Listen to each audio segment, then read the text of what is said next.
রাহমাতুল লিল আলামিনের নূর মুবারক যারা বহন করেছে যুগে যুগে প্রত্যেকটা লোকই ছিল সুন্দর। দিনের নবীর পিতা আব্দুল্লাহ তিনিও ছিলেন চমৎকার সুন্দর। তাকে দেখলে মানুষেরা মাঝে মাঝে এলাকার মানুষ জড়ো হয়ে যাইত সুন্দর মানুষটাকে দেখার জন্য। সুন্দর মানুষ দেখার জন্য এলাকার মানুষ জড়ো হয়ে যাইত। তিনি ছিলেন আব্দুল্লাহ।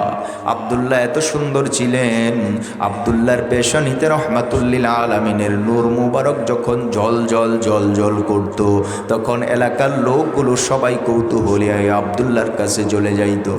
এমনকি কোনো মহিলারাও পর্যন্ত এই নূরের আকর্ষণে আকর্ষণ হয়ে আব্দুল্লাহকে ভালোবাসতেন আর বলতেন, আব্দুল্লাহ তোমাকে পছন্দ করি তোমার গায়ের জন্য না, তোমার দেহের জন্য না, আমি পছন্দ করি তোমাকে তোমার কপালের নূরের জন্য। নূরটা কিসের নূর? নবুয়তের নূর, রাহমাতুল লিল আলামিনের নূর। একদিন ওয়ারাকা বিন নওফেলের কন্যা মরিয়ম আব্দুল্লাহকে খুব ভালোবেসে ফেলেছে। প্রত্যেক দিন বিকাল বেলা হলে মক্কা নগরী থেকে বের হয়ে আব্দুল্লাহ রাস্তা দিয়ে হাঁটাহাঁটি করতেন। এমন সময় মরিয়মের সামনে পড়ে যায়। মরিয়ম তার চেহারা দেখার সাথে সাথে তাকে পছন্দ করে ফেলে। কারণ হলো কপালের মধ্যে নবুয়তের নূর জ্বলজ্বল করতেছে। আল্লাহু আকবার।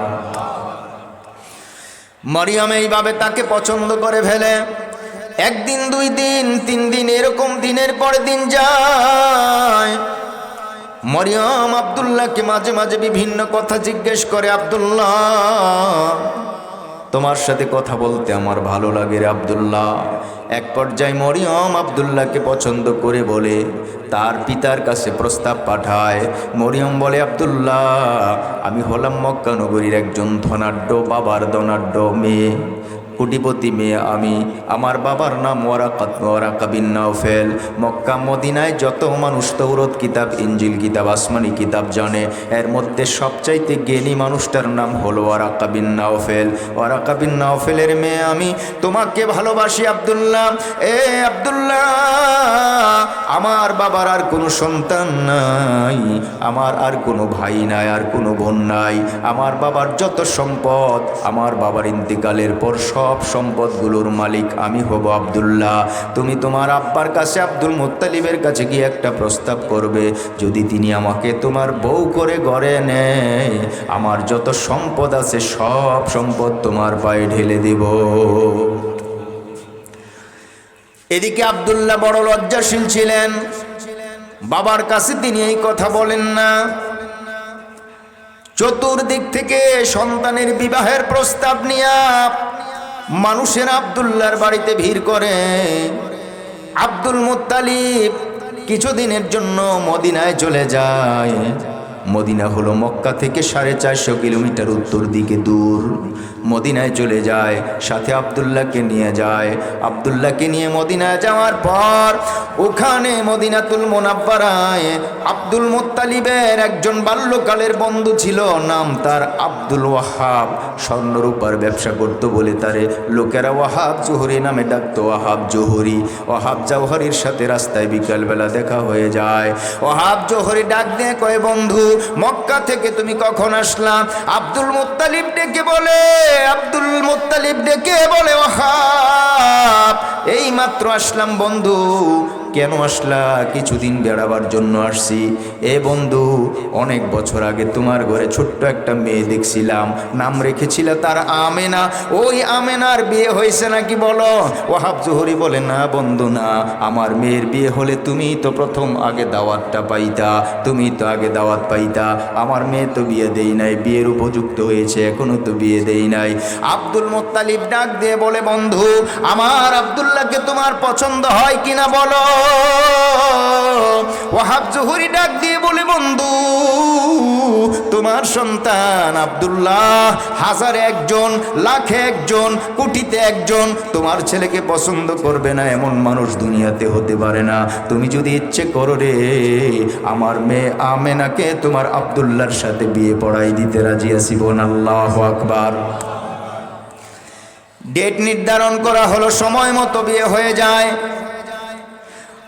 আব্দুল্লাহ আর আব্দুল মুত্তালিব মদিনায় কিছুদিন অবস্থান করার পর আব্দুল্লাহ যখন আমেনাকে সঙ্গে নিয়ে মক্কায় আসলেন, এদিকে ওই মরিয়ম কয়েকদিন ধরে পথের দিকে তাকিয়ে থাকে, হায় রে আব্দুল্লাহ কোথায় গেল আব্দুল্লাহ। বিকালবেলা হলে তারে দেখি না, প্রত্যেক দিনের মতো তার জন্য পথ পানে চেয়ে থাকি, আব্দুল্লাহর সন্ধান পাই না, আব্দুল্লাহকে দেখতে পাই না, কোথায় চলে গেল আব্দুল্লাহ। কয়েকদিন পর হঠাৎ করে আব্দুল্লাহকে রাস্তায় দেখার পরে এদিকে ওয়ারাকা বিন নাওফলের মেয়ে মরিয়ম দৌড়ে আব্দুল্লাহর কাছে যায়। আব্দুল্লাহর কাছে যাওয়ার পর আপাদ মস্তক পুরাটা বডি পুরাটা দেহ বারবার চোখ দিয়ে তাকায়, বারবার চোখ দিয়ে তাকায়। আব্দুল্লাহ ডাক দিয়ে বলে, হে মরিয়ম, যেভাবে তুমি আমাকে আগে ভালোবাসতে আর কথা বলতে, এইভাবে তুমি আমার সাথে কেন কথা বলছো না মরিয়ম? মরিয়ম ডেকে বলে, আব্দুল্লাহ সত্যি কথা জানতে চাই, আমার কাছে একটা সত্যি কথা বলবা, গোপন করবা না আব্দুল্লাহ। আব্দুল্লাহ বলে, তোমার সাথে আমি কোনোদিন মিথ্যা কথা বলিনি, আর মিথ্যা বলা আমার শান না, কারণ আমি একজন এমন মানুষ, মিথ্যা বলা আল্লাহর তরফ থেকে আমার জন্য ঠিক হয় না, আল্লাহর তরফ থেকে মিথ্যা বলা আমার জন্য কষ্টের কারণ হয়, আমি মিথ্যা কথা বলবো না। মরিয়ম বললেন, আব্দুল্লাহ সত্যি করে বলো, তোমার বিয়ে শাদী হয়েছে নাকি? আব্দুল্লাহ ডেকে বলে, মরিয়ম বিয়ে হয়েছে আমার। কোথায় বিয়ে হয়েছে? বিয়ে হয়েছে মদিনায়, স্ত্রীর নাম হলো আমেনা। এই কথা বলার সঙ্গে সঙ্গে মরিয়ম পর্দার আড়ালে চলে যায়, দূরে চলে যায়। আব্দুল্লাহ ডেকে বলেন, হে মরিয়ম, প্রত্যেক দিন আমাকে দেখলে মধুর মধুর কথা বলতা, আজকে আমাকে দেখলে পরে তুমি কেন দূরে চলে যাও? আব্দুল্লাহকে বলছে, আব্দুল্লাহ তোমার পেশানিতে, তোমার চেহারাতে আমি যেই নূরটা এতদিন পর্যন্ত দেখতে পাইতাম, ওই নূরটা আজ আর তোমার চেহারার মধ্যে দেখি না। এই আব্দুল্লাহ, আমি তো তোমাকে ভালোবাসি নাই, আমি তো ভালোবেসেছিলাম তোমার নূর দেখার কারণে। আব্দুল্লাহ আমি চেয়েছিলাম তোমার সাথে যদি আমার সংসার হয়, এই নূরের মালিক আমি হব। আব্দুল্লাহ এতটুকু কারণে তোমাকে আমি ভালোবেসেছিলাম আব্দুল্লাহ। এই আব্দুল্লাহ আমার আশাটা পৃথিবীতে পূরণ হলো না। শুনে রাখো আব্দুল্লাহ, তোমার পেশানিতে যেই নূরটা ছিল, ওই নূরের মালিক হয়ে গেছে তোমার আমেনা। আমেনা এমন একজন ভাগ্যবতী নারী, যার ঘর থেকে দুনিয়ার আখিরি জমানার পয়গম্বর রহমাতুল্লিল আলামিন জন্মগ্রহণ করবে। কোন সুবহানাল্লাহ। এ আব্দুল্লাহ, শুধু এতটুকুন কারণে তোমাকে আমি ভালোবাসতাম। মুসলমান ভাই, আল্লাহর পয়গম্বরকে রব্বুল আলামিন কবলান নবুয়ত, নবুয়তের আগে 40 বছর অতিবাহিত করে দিয়েছেন। এই 40 বছর আমাদের জন্য কি কাজে লাগলো? এই 40 বছর আমাদের জন্য কি কাজে লাগলো? বলে, এই 40 বছর আমাদের জন্য কাজে লাগে নাই। এই 40 বছর যিনি জন্মগ্রহণ করেছেন রহমাতুল্লিল আলামিন, তার নবুয়তের প্রমাণ হিসেবে আল্লাহ তাআলা এই 40 বছর রাখছে। জোরে কোন সুবহানাল্লাহ। 40 বছরের প্রাথমিক জিন্দেগি হলো নবীর জন্য নবুয়তের দলিল। 40 বছরের পর থেকে এই 23 বছর আমাদের জন্য, উম্মতের জন্য শরীয়তের দলিল। 40 বছর নবীর জন্য নবুয়তের দলিল। 40 বছরের পর থেকে বাকি 23 বছর আমাদের জন্য শরীয়তের দলিল। কারণ কোরআন নাজিল হয়েছে ওই বাকি পরের 23 বছর, হজের কথা পরের 23 বছর, যাকাতের কথা পরের 23 বছর, 40 বছরের পরের। তাহলে 23 বছর হলো আমাদের জন্য শরীয়তের দলিল, আর প্রথম 40 বছর হলো নবীর জন্য নবুয়তের দলিল। নবীর জন্য নবুয়তের দলিল কেমনে হয়? এ মুসলমান, আমার আল্লাহ তাআলা রহমাতুল্লিল আলামিনকে যেদিন দুনিয়ায় পাঠিয়েছেন, আম্মা জান নবীর মা আমেনা রাদিয়াল্লাহু তাআলা আনহা দুনিয়ার মানুষকে ডেকে ডেকে বলছেন, হে দুনিয়ার মানুষ শোনো, আমার সন্তান যখন জন্মগ্রহণ করেছে আসমানের তারকাগুলো এতটাই ঝুলে আমার ঘর পর্যন্ত এসে পড়েছে। আমাকে আনন্দ দেওয়ার জন্য এই তারকাগুলো এত কাছাকাছি এসেছে।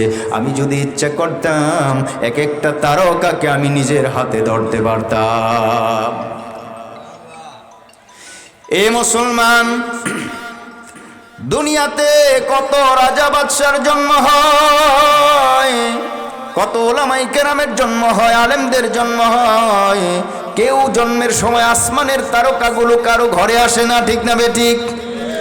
এই অলৌকিক ঘটনাটা নবীর জন্য নবুয়তের দলিল, কারণ এই ঘটনা দুনিয়ার আর কারো জন্য ঘটে না, এটা নবীর জন্য নবুয়তের দলিল। রাহমাতুল্লিল আলামিনের মা আমেনা ডাক দিয়ে বলেন, দুনিয়ার মানুষ, আল্লাহ তাআলা যখন আমার গর্ভ থেকে রহমাতুল্লিল আলামিনকে ভূমিষ্ঠ করাইলেন, সামান্য দূর তিনি পড়ে রইলেন। আমি লক্ষ্য করে দেখলাম সাধারণ শিশুগুলো যেইভাবে মায়ের পেট থেকে ভূমিষ্ঠ হয়ে সামনে পড়ে থাকে, মুহাম্মদ এইভাবে পড়ে থাকলো না। মুহাম্মদ সেজদায় পড়ে কি যেন আস্তে আস্তে শব্দ করে কাঁদতেছে। জোরে কোন সুবহানাল্লাহ। আমি আমার কানটা নিয়ে ওখানে লাগাই দিলাম, আমি শুনতে পাইলাম মুহাম্মদ উম্মতের জন্য কেঁদে যায়, রব্বি হাবলি উম্মতি, রব্বি হাবলি উম্মতি। এইভাবে করে ছোট্ট শিশু মুহাম্মদ উম্মতের জন্য কেঁদে যায়। আমার প্রশ্ন হলো, দুনিয়াতে কত মানুষ আসলো আর গেল, কত গুণী মানুষ, কত দামি মানুষ আসলো আর গেল, কেউ তো জন্মের সাথে সাথে সেজদায় পড়ে কান্দে নাই। যিনি কেঁদেছেন তিনি আমার নবী, আপনার নবী মুহাম্মদুর রাসূলুল্লাহ। এ মুসলমান, এই ঘটনা হলো নবুয়ত পাওয়ার আগের 40 বছরের একটা অংশ। এজন্য এই ঘটনাটা হলো নবীর জন্য নবুয়তের দলিল। রহমাতুল্লিল আলামিন অনেক সুন্দর করে আল্লাহ তাআলা তৈরি করেছেন। জন্মের পর কিছুদিন পর মা আমেনা তাকে লালন পালন করার জন্য মক্কা নগরী থেকে 80 কিলোমিটার পূর্ব দিকে একটা বিশাল গ্রাম্য এলাকা আছে, যেখানে পরিবেশ বাংলাদেশের মতো এত শীতল আর ঠান্ডা। ওই জায়গাটার নাম হলো তায়েফ, ওই জায়গাটার নাম হলো তায়েফ। রহমাতুল্লিল আলামিন জন্মের পর আমেনা তায়েফ নগরী থেকে আগত একজন বৃদ্ধা মহিলার কাছে আমেনা তার সন্তানকে তুলে দেয়, আমেনা তার সন্তানকে তুলে দেয়। রহমাতুল্লিল আলামিনকে যখন বৃদ্ধা মহিলা ওটের পৃষ্ঠে আরোহণ করাইলেন, এই মহিলা বর্ণনা করেন, জানো না, যতগুলো মহিলা তায়েফ থেকে মক্কা গিয়েছিল সন্তান আনতে, সবাই আমার আগে আগে গিয়েছিল, কারণ তাদের উটগুলো ছিল সবল আর আমার উটটা ছিল বড় দুর্বল। এই কারণে আমি যাইতেও দেরি হয়েছে, প্রায় অর্ধেক রাস্তা ওরা আমার আগে চলে গেছে। 80 কিলোমিটার রাস্তা আমি আমার এই দুর্বল উটটাকে নিয়ে আস্তে আস্তে আস্তে আস্তে মক্কা নগরীতে গেলাম। যেহেতু ওরা আমার আগে সবাই মক্কা নগরীতে ঢুকলো, সবাই যার যার মতো করে বাছাই করে ধনী মানুষের সন্তানগুলো নিয়ে যায়, কিন্তু আমি ধনী মানুষের সন্তান পাবো কোথায়? আমি যাওয়ার আগেই তো সব ধনী মানুষের সন্তানগুলো বিভিন্ন লোকে নিয়ে যায়। আমি গিয়ে পাইলাম এমন একটা দরিদ্র ঘরের সন্তান, যেই ঘরের সন্তানের বাপ নাই, যেই ঘরটা জীর্ণ শীর্ণ ঘর, যেই ঘরের কোনো সন্তানের বাপ নাই। আর বাবা যদি না থাকে, আমি কয়েক বছর লালন পালন করে যখন সন্তানটা আবার ফেরত দিব, যেহেতু বাপ নাই উপহার পাওয়ার আশাও তেমন করা যায় না, তারপরেও আমি এই সন্তানটাকে সাথে নিলাম। যেই মহিলাটা মুহাম্মদুর রাসূলুল্লাহ সাল্লাল্লাহু আলাইহি ওয়াসাল্লামকে সাথে নিলেন, ওই মহিলার নাম হলো হালিমা। নাম কি? হালিমাতুস সাদিয়া রাদিয়াল্লাহু তাআলা আনহা রহমাতুল্লিল আলামিনকে নিজের বাড়িতে তায়েফ নিয়ে যান। ওখানে গিয়ে দীর্ঘদিন লালন পালন করলেন। তার দুধ ভাইয়ের নাম ছিল আব্দুল্লাহ। হালিমার একটা আগে সন্তান ছিল, নাম তার আব্দুল্লাহ। আব্দুল্লাহ দুধ পান করত, আব্দুল্লাহ দুধ পান করত, রহমাতুল্লিল আলামিন তিনিও দুধ পান করতেন। তিনি ডান স্তনের দুধগুলো পান করতেন আর বাম স্তনের দুধগুলো তার ভাই আব্দুল্লাহর জন্য রেখে দিতেন। যতই চেষ্টা করা হতো তিনি আর বাম স্তনে মুখ লাগাইতেন না। তখন প্রকাশ হয়ে যায় শুধুমাত্র এক স্তনের দুধ কেন পান করে, কারণ আরেক স্তনের দুধ তার দুধ ভাই পান করবে। নবুয়ত তখন পান নাই, কারণ বাচ্চা মানুষ, শিশু মানুষ। রহমাতুল্লিল আলামিনের মা আমেনা ডাক দিয়ে বলেন, এই ঘটনাটা মুহাম্মদুর রাসূলুল্লাহর জন্য, রসুল হওয়ার জন্য, নবীর জন্য নবুয়তের দলিল। কারণ আমরা তো কিছুই বুঝি না। ছোট বাচ্চা 2 বছর 3 বছর পর্যন্ত প্রস্রাব করে প্রস্রাবে হাত দেয়, বাথরুম করে পায়খানাতে হাত দেয়, আসে না নাই? ভালো মন্দ কিছুই বোঝে না, ইনসাফ তো দূরের কথা। রহমাতুল্লিল আলামিন শিশুকালে তার ভাইয়ের জন্য কি ইনসাফটা করলো। নবী আমার সাল্লাল্লাহু আলাইহি ওয়াসাল্লাম আমেনার বাড়িতে লালিত পালিত হন। আস্তে আস্তে যখন বয়সটা সামান্য বড় হতে লাগলো, আমেনার একজন মেয়ে ছিল, নাম তার মরিয়ম। ওই মরিয়মের সাথে মাঝে মাঝে ছাগল চড়াইতে যাইতেন। মরিয়ম একদিন লক্ষ্য করে দেখলেন কে যেন দৌড়াইয়া বাড়িতে আসলো, কে যেন রহমাতুল্লিল আলামিনকে ধরে নিয়া বুক বরাবর 2 টুকরা করলো, ফেরে ফেললো, চিরে ফেললো। ওইখান থেকে তাকে সিনা চাপ করা হয়েছে, শক্কে সদর করা হয়েছে, ওপেন হার্ট সার্জারি করা হয়েছে। রহমাতুল্লিল আলামিনের এই ঘটনাগুলো হলো নবীর জন্য নবুয়তের দলিল। বলেন আল্লাহু আকবার। এ মুসলমান, বলেছিলাম 40 বছর আগের জিন্দেগিটা নবীর কি কাজে লাগলো। নবী আমার সাল্লাল্লাহু আলাইহি ওয়াসাল্লাম আমেনার কাছে নিয়ে আসলেন হালিমা। ডেকে বলছেন, বোন আমেনা, তোমার সন্তানকে এতদিন আমি লালন পালন করেছি, এখন তুমি রেখে দাও। কারণ তোমার সন্তানের একটা ঘটনা আমি নিজের চোখে দেখলাম। কি ঘটনা? রাস্তার ধারে আমি তাকে বসিয়ে রেখেছিলাম। আমি দেখলাম উপরের দিকে চেয়ে চেয়ে সে হাসে, উপরের দিকে তাকায় তাকায় হাসে। আমি আশ্চর্য হয়ে গেলাম। আমিও তার কাছে গেলাম। আমি লক্ষ্য করে দেখলাম বিশাল বড় চেহারাদারি একজন মানুষ ঝুলন্ত চেহারের মধ্যে বসে তার সাথে খেলাধুলা করতেছে। জোরে কোন সুবহানাল্লাহ। হালিমা ডেকে বলেন, আমেনা, এত সুন্দর, এত বিশাল দেহের মানুষ আমি আর কোনোদিন দেখি নাই।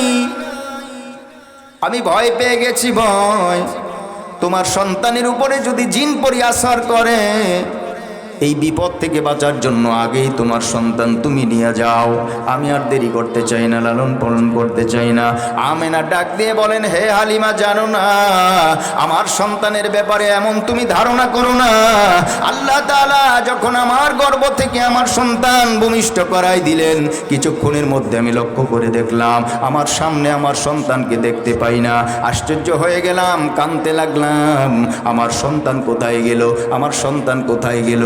আমি আশ্চর্য হয়ে গেলাম, কাঁদতে লাগলাম। আল্লাহর পক্ষ থেকে আমার কানের মধ্যে একটা আওয়াজ দিয়ে দেওয়া হলো, এ আমেনা, তুমি চিন্তা করো না, কিছুক্ষণের মধ্যে তোমার সন্তানকে আবার তোমার কাছে পাঠিয়ে দেওয়া হবে। জোরে কোন আল্লাহু আকবার। মুসলমান ভাই, সাহাবাই কেরাম রহমাতুল্লিল আলামিনকে জিজ্ঞেস করেছিলেন, ইয়া রাসূলুল্লাহ, জন্মের পরে কিছু সময়ের জন্য আপনাকে তালাশ করে পাওয়া যায় নাই, কোথায় গিয়েছিলেন গো? নবী আমার ডাক দিয়ে বলেন, জানো না, আল্লাহ তাআলা আমাকে ভূমিষ্ঠ করার পর ঊর্ধ্ব জগতের ফেরেশতারা আল্লাহর কাছে দোয়া করতে লাগলো, আল্লাহ, বহুকাল হয়েছে তোমার নবীকে দেখতে পাই না। আল্লাহ, জন্ম হয়েছে, মেহেরবানি করে আমাদের এলাকা তুমি একটা চক্কর দিয়ে আমাদেরকে দেখাইয়া নাও। দুনিয়াতে ভূমিষ্ঠ হয়েছে এই নবীকে একটা নজর আমরা দেখতে চাই। এজন্য ফেরেশতার দল তাকে ঊর্ধ্ব জগতে আকাশে ফেরেশতাদের সামনে দেখাবার জন্য রহমাতুল্লিল আলামিনকে নিয়ে গেছে। জোরে কোন সুবহানাল্লাহ। এ মুসলমান, আমরা দুনিয়াতে কত মানুষ জন্মগ্রহণ করলাম, কত পীর আসলো, কত বুজুর্গ আসলো, কত ওলি আসলো, কেউ তো তারা নিয়ে যায় না। জোরে কোন ঠিক কিনা? রহমাতুল লিল আলামিনের 40 বছর, এই প্রাথমিক 40 বছর এই ঘটনাগুলো হলো নবীর জন্য নবুয়তের দলিল। নবী আমার সাল্লাল্লাহু আলাইহি ওয়াসাল্লাম মা আমেনার কাছে যখন ফেরত দিল, হালিমা বলতেছে, আমেনা, তোমার সন্তানকে আমি আর আমার কাছে রাখতে চাই না, কারণ তোমার সন্তানকে যদি শয়তান আসর করে আমি বড় বিপদে পড়ে যাব। আমি আর তোমার সন্তানকে আসর করতে চাই না, রাখতে চাই না। হালিমা ডেকে বলছে, আমি রাখতে চাই না। আমেনা বলছে, হালিমা তুমি টেনশন করো না, আমার সন্তান আমার কাছে দিয়ে যাও। হালিমা সন্তানকে যখন আমেনার হাতে উঠাইয়া দেয়, ডাক দিয়ে বলেন, আমেনা, তোমার কাছে আমি একটা কথা আরজ করতে চাই, দুনিয়ার কারো কাছে আমি এই কথাটা আজ পর্যন্ত বলি নাই। আমেনা ডাক দিয়ে বলেন, হালিমা, তোমার মনের কথাটা আর দেরি করো না, তাড়াতাড়ি প্রকাশ করে দাও। হালিমা বলছে, আমেনা গো, তোমার কাছে আমি কথা বলতে চাই। কথাটা হলো, এই যে সন্তান এতদিন পর্যন্ত আমি লালন পালন করলাম, আমার দেখা মতো তায়েফ নগরীতে আমি কোনো সন্তানকে এমন সুন্দর আর কোনো সন্তানকে দেখি নাই। শুধু তায়েফে না, আমি তো মক্কা নগরীতে বারবার আসা যাওয়া করি, মক্কার শহরে আজ পর্যন্ত এমন সুন্দর সন্তান দেখতে পাই নাই। আমেনাকে এইভাবে যখন বলতে লাগলো, আমেনা বলল, এ হালিমা, তুমি আর কি চিনবা, কারণ তুমি তো গ্রামে থাকো আর আমি তো শহরের জন্ম শহরে থাকি। মক্কা একটা শহর, মদিনা আরেকটা শহর। আমার বাবার বাড়ি মদিনা শহর, শ্বশুর বাড়ি মক্কা শহর। শহর অঞ্চলে মানুষের আনাগোনা গ্রামের তুলনায় বেশি না কম? অনেক বেশি। ডেকে বলছেন, হালিমা, তুমি গ্রামে থেকে আর কি দেখবা? শহর অঞ্চলে লক্ষ লক্ষ সন্তান আমি দেখলাম, আমার দেখা মতো, আমার মুহাম্মদের মতো এত সুন্দর আল্লাহর সৃষ্টি জগতে আর কোনো মানুষ আমি দেখতে পাই না। জিব্রাইল ফেরেশতা দৌড়ে এসেছে, এসে বলছে, হালিমা, তোমার বয়স কত? 30-35 মতো হবে। আমেনা, তোমার বয়স কত? 35-35 মতো হবে। মাত্র 35 বছর বয়স হয়েছে তোমার, আর বলছো মুহাম্মদের মতো এত সুন্দর মানুষ দেখো নাই। আমি জিব্রাইলকে আল্লাহ তাআলা লক্ষ লক্ষ কোটি কোটি বছর আগে তৈরি করেছেন। ওই আদম আলাইহিস সালাতু ওয়াস সালাম থেকে যত নবী আল্লাহ দুনিয়ায় পাঠাইছেন, সব নবীর কাছে আমি আসমানি বার্তা নিয়ে গিয়েছিলাম। আমি আল্লাহর কথাগুলো নবীদের কাছে পৌঁছাইতাম। গোটা সৃষ্টি জগৎটা আমি জিব্রাইল ফেরেশতা মিনিটের মধ্যে একবার চক্কর দিতে পারি। জোরে কোন সুবহানাল্লাহ। মিনিটের মধ্যে একবার চক্কর দিতে পারি। জিব্রাইল ডাক দিয়ে বলেন, হে আমেনা, হালিমা, তোমরা শুনে নাও, আদম আলাইহিস সালাম থেকে আজ পর্যন্ত যত মানুষের কাছে আমি গেলাম, যত নবী রাসূলের কাছে আমি গেলাম, আমার দেখা মতো মুহাম্মদের চাইতে সুন্দর মানুষ আল্লাহর তৈরি করেন নাই। সুবহানাল্লাহ বলেন। আল্লাহ তাআলা জিব্রাইলকে ডাক দিয়ে বলেন, জিব্রাইল, আমেনা বলেছে তার জীবনে দেখে নাই, হালিমাও বলেছে তার জীবনে দেখে নাই। জিব্রাইল, তুমিও বলেছো তোমার জীবনে দেখো নাই। জিব্রাইল রে, তোমার দেখার বাইরেও তো আমি কিছু জগৎ রেখে দিয়েছি, যেই জগৎগুলোর মধ্যে তুমি যাইতে পারো না। এই জগৎগুলোর মধ্যে তোমার কথা মতো অন্য জায়গায় থাকতেও পারো, যেহেতু তুমি এতটুকুই দেখছো, এর বেশি দেখো নাই। তুমি তো এমন মনে করতে পারো রে জিব্রাইল যে আমি যদ্দূর দেখছি এতটুকুই বুঝি শেষ। না না, এর বাইরেও আমি মুহাম্মদের মতো তৈরি করেছি কিনা শুনে নাও। এ আমেনা, এ হালিমা, তোমরা ধৈর্য ধারণ করে শুনে নাও, ধৈর্য ধারণ করে শুনো। আমি আল্লাহ তাআলা আমার বন্ধু, আমার হাবিব মুহাম্মদের মতো এত সুন্দর করে আমি কাউকে আর বানাই নাই। সুবহানাল্লাহ বলেন।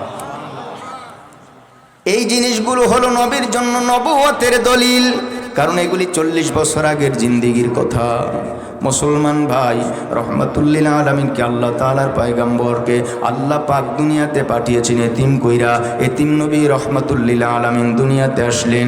দুনিয়াতে আসার পর একদিন, 2 দিন, 3 দিন, 4 দিন, এইভাবে দিনের পরে দিন যায়।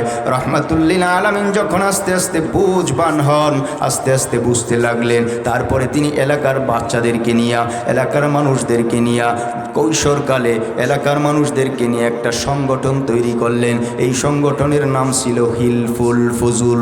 হিলফুল ফুজুল সংগঠন তৈরি করার উদ্দেশ্য হলো মানুষগুলো যেন ভালোর দিকে থাকে, মানুষগুলো যেন ভালো লাইনে চলে, মানুষগুলো যেন ভালো কাজ করে।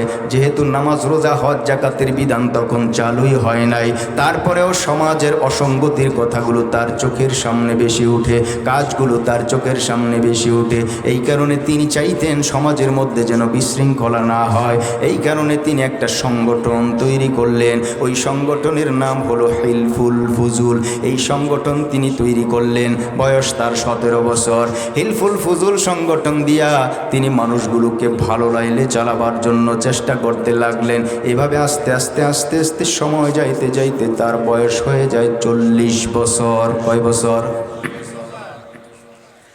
40 বছর হওয়ার পরে তিনি পিছন দিকে ফিরে তাকাইলেন, লক্ষ্য করে দেখলেন আল্লাহর আসমানি বার্তা ছাড়া এতদিন পর্যন্ত যা করা হয়েছে কোনো ফল হয় নাই। কাজেই দুনিয়ার মানুষগুলোকে ঠিক করতে, দুনিয়ার মানুষগুলোকে ভালো করতে আসমানি বিধানের দরকার, আসমানি বিধানের দরকার। রহমাতুল্লিল আলামিনের মনের মধ্যে এমন একটা ভাব উদয় হয়েছে, এজন্য রহমাতুল্লিল আলামিন নীরবে নিবৃত্তে ধ্যানমগ্ন হওয়ার জন্য মক্কানগরী থেকে 5 কিলোমিটার উত্তর এবং পূর্ব কর্নারের দিকে বিশাল বড় একটা পাহাড় আছে, যেই পাহাড়ের নাম হলো জাবালে নূর। ওই জাবালে নূরের মধ্যে গিয়া তিনি ধ্যান করতে লাগলেন, ধ্যান করতে লাগলেন। মুসলমান ভাইয়েরা, আমার প্রশ্ন হতে পারে তিনি এত দূরে যাওয়ার পর কেন ধ্যান করলেন? তিনি কি কাছাকাছি কোনো জায়গা পান নাই? কিতাবের মধ্যে লেখা আছে আব্দুল মুত্তালিব তার দাদার নাম। আব্দুল মুত্তালিব আসমানি গ্রন্থ মানতেন, ঈসা পয়গম্বরের রুল অনুযায়ী তিনি চলতেন। ঈসা পয়গম্বরের রুল অনুযায়ী চলতে চলতে তিনি মাঝে মাঝে ওই হেরা গুহার মধ্যে যাইতেন। আর রহমাতুল্লিল আলামিনের যেহেতু বাবা নাই, ছোটকালে দাদার কাছে লালন পালন হয়েছে, দাদাও মাঝে মাঝে তার নাতি মোহাম্মদুর রসুলুল্লাহকে সাথে নিয়ে যাইতেন। এইভাবে করে তিনি ওই গুহাটা চিনতে পারলেন। ওই গুহার মধ্যে গিয়া তিনি উম্মতের চিন্তায়, বড় চিন্তায় তিনি ধ্যানমগ্ন হইলেন। আসমানি বার্তা নাজিল হয়ে যায়, আল্লাহ তাআলা জিব্রাইলকে পাঠাইলেন, যাও জিব্রাইল যাও, আমার বন্ধু এতদিন পর্যন্ত মক্কা নগরীতে যার পরিচয় মোহাম্মদ, আজ থেকে তার সার্টিফিকেট হবে তিনি রসুলুল্লাহ। মোহাম্মদের সাথে রসুলুল্লাহ শব্দ যোগ হবে, মোহাম্মদের সাথে রসুলুল্লাহ যোগ করতে হবে। যাও জিব্রাইল যাও। রহমাতুল্লিল আলামিন ধ্যানমগ্ন অবস্থায় আছেন, হঠাৎ করে জিব্রাইল ফেরেশতা আপন সুরতে তার সামনে এসে হাজিরা দিয়েছে। আল্লাহু আকবার। এ মুসলমান, তার আকারটা যে কত বড়, কত বড়! নবী আমার খুতুবাতে হাকিমুল ইসলামের মধ্যে আছে এই ঘটনাটা, হাদিসের কিতাবও আছে। নবী আমার ভয় পেয়ে গেলেন, তিনি দাঁড়িয়ে পড়লেন। সামনে তিনি লক্ষ্য করে দেখলেন যেই লোকটা তার সামনে দাঁড়াইল, ওই লোকটার বুকের পাঁজরগুলো এত প্রশস্ত, এত বড়, এত বড়। ডান দিকে তিনি লক্ষ্য করে দেখলেন এই লোকের বুকের পাঁজরটা প্রায় এই জাবালে নূর পাহাড় থেকে 5 কিলোমিটার দক্ষিণ দিকে কাবাগর, ওই কাবাগর পর্যন্ত বুকের একটা পাশের প্রশস্ততা। জোরে কোন সুবহানাল্লাহ। বিশাল দেহের মানুষটা দেখলেন, তিনি ভয় পেয়ে গেলেন। ভয় পেয়ে আস্তে আস্তে ভয় পেয়ে গেলেন। ভয় পাইতে পাইতে রহমাতুল্লিল আলামিন আস্তে আস্তে করে বাড়ির দিকে রওনা দিলেন। মক্কা নগরীতে আসলেন। মক্কা নগরীতে আসার পর এদিকে ডাক দিয়ে তার স্ত্রী আমাদের মা খাদিজা রাদিয়াল্লাহু তাআলা আনহা, খাদিজা রাদিয়াল্লাহু তাআলা আনহাকে ডাক দিলেন, ও খাদিজা, জাম্মিলুনি, আমাকে চাদর দিয়ে ঢেকে দাও, আমাকে চাদর আবৃত করে দাও। লাকাদ খাশিতু আলা নাফসি, আমি আমার জীবনের প্রতি ভয় করছি, ভয় না জানি আমার মরণ হয়ে যায়। চাদর আবৃত করে দেওয়া হলো। রহমাতুল লিল আলামিনকে খাদিজা রাদিয়াল্লাহু তাআলা আনহা সেবা শুশ্রূষা করলেন আর বললেন, আপনি ভয় পাবেন না, যেই লোকটা আপনি আপনার সামনে দেখতে পেরেছিলেন এই লোকটা দুনিয়ার কেউ হবে না, এটা গজবের কিচ্ছু হবে না, কারণ আপনি তো মানুষের হক নষ্ট করেন না। সান্ত্বনা দিলেন। এ মুসলমান, আপনাদের সামনে আমি ছোট সূরা তেলাওয়াত করলাম।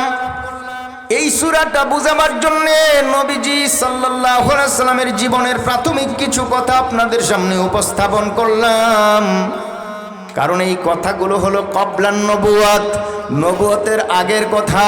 নবুয়তের জিন্দিগিটা বিফলে যায় নাই, 40 বছরের জীবনটা বিফলে যায় নাই, কারণ এই 40 বছর জীবন ইতিহাসে রহমাতুল লিল আলামিন মক্কা নগরীতে এতটাই সুনাম অর্জন করলেন, যার কারণে মক্কা শরীফের ভালো মন্দ সবাই এক কথায় নবীজিকে আল আমিন বলে উপাধি দিয়েছিল। আল আমিন কি? আল আমিন।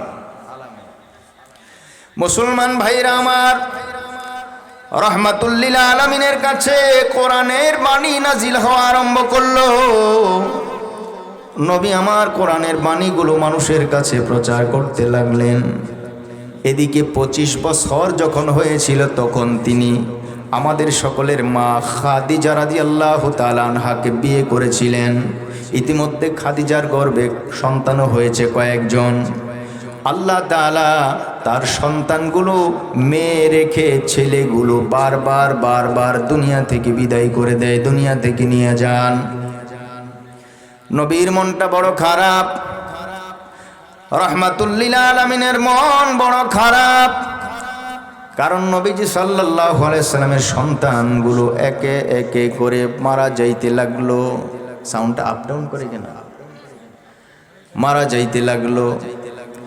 রহমাতুল লিল আলামিন সাল্লাল্লাহু আলাইহি ওয়াসাল্লামের মন বড় খারাপ। নবীজি সাল্লাল্লাহু আলাইহি ওয়াসাল্লামের একদিকে মন খারাপ, আরেকদিকে কাফের মুশরিক বেদিন বেঈমানের দল আল্লাহর পয়গম্বরকে কষ্টের পরে কষ্ট দেওয়ার জন্য নানান রকমের কথাবার্তা বলা শুরু করলো, কটূক্তি করা শুরু করলো, নির্বংশা বলা শুরু করলো, লেজ কাটা বলতে লাগলো, আবতার বলা শুরু করলো। আল্লাহ তাআলা এই কথাগুলো সহ্য করলেন না, আল্লাহ তাআলা এই কথাগুলো সহ্য করলেন না। এরই প্রেক্ষিতে আল্লাহ তাআলা সূরা আল কাউসার নাজিল করেছে। জোরে কোন সুবহানাল্লাহ। রহমাতুল লিল আলামিন ডাক দিয়ে বলেন, হে মক্কার মানুষেরা শোনো, আমাকে তোমরা যত কষ্টই দাও, আমি দুনিয়ার কারো কাছে বিচার চাই না, আমি আল্লাহর কাছে বলি, আল্লাহ আর সহ্য করতে পারি না গো আল্লাহ, কারণ মক্কা নগরীতে জন্ম হয়েছে আমার বাবা নাই, কিছুদিন পরে আমার মা নাই, এরপরে আস্তে আস্তে করে আমার দাদাও চলে গেল। আল্লাহ আমি কিভাবে এই কাজগুলো সহ্য করলাম? আল্লাহ তোমার কাছে বলে যাই, আজকে আমার সন্তানগুলো একের পর এক মারা যাইতে লাগলো। তাহের, তৈয়ব, ইব্রাহিম, এইভাবে করে তার সন্তানগুলো ইন্তেকাল করতে লাগলো। মক্কা নগরীতে বিকাল বেলা হলে যখন মানুষ একটু রিল্যাক্সে হাঁটাহাঁটি করে, নবী ডাক দিয়ে বলেন, জানো না বিকাল বেলা যখন আমি হাঁটতে সামনের দিকে যাই, লোকেরা আমার দিকে আঙ্গুল তুলে বলে, ওই দেখো নির্বংশ যায়। নাউজুবিল্লাহ। কোন নির্বংশ? কেন? নবীর সন্তানগুলো একে একে মারা যায়, লোকেরা কয় এটা হলো নির্বংশ, তার কোনো বংশ নাই। কারণ ছেলে জন্ম হয় আর মারা যায়, আর মেয়েগুলি জন্ম হয়, মেয়েগুলো জীবিত থাকে। ছেলে দিয়া বংশের মর্যাদা, বংশ পরিচয় বাড়ে, মেয়ে থাকলেই কি আর না থাকলেই কি। এইভাবে করে নবীজিকে কষ্টের পরে কষ্ট দেয়। নবীজি ডাক দিয়ে বলেন, হে দুনিয়ার মানুষ, জানো না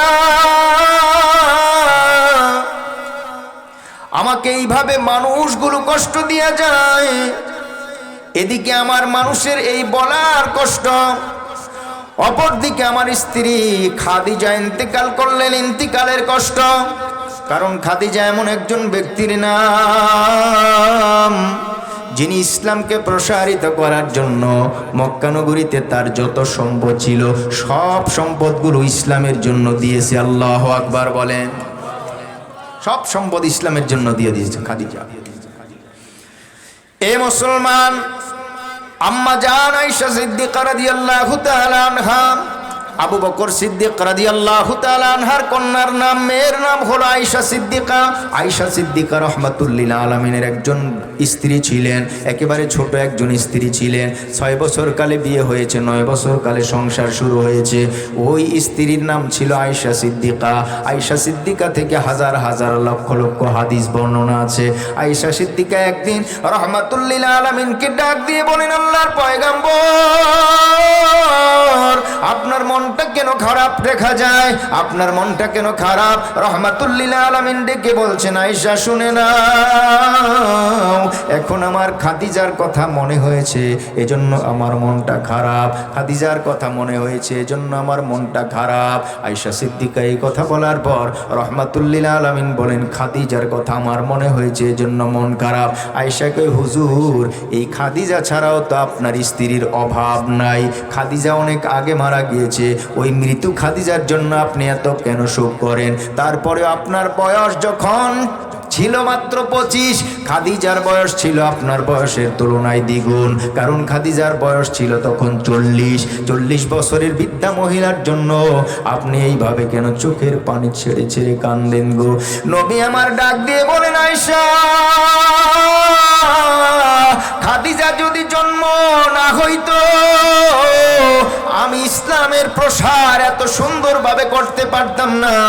খাদিজার সম্পদ যদি আমি ইসলামের জন্য ব্যয় না করতাম, তাহলে আমি ইসলামকে এত দূর সুদূর প্রসারী করতে পারতাম না। এ শুনে নাও আয়েশা, আরো তোমাকে বলে দেই, খাদিজা যদি জন্ম না গ্রহণ করত, খাদিজা যদি আমার স্ত্রী না হতো, তাহলে ফাতেমার মতো এমন মূল্যবান জান্নাতের রমণী সন্তান আমার হতো না। কলিজার টুকরা ফাতেমা হতো না।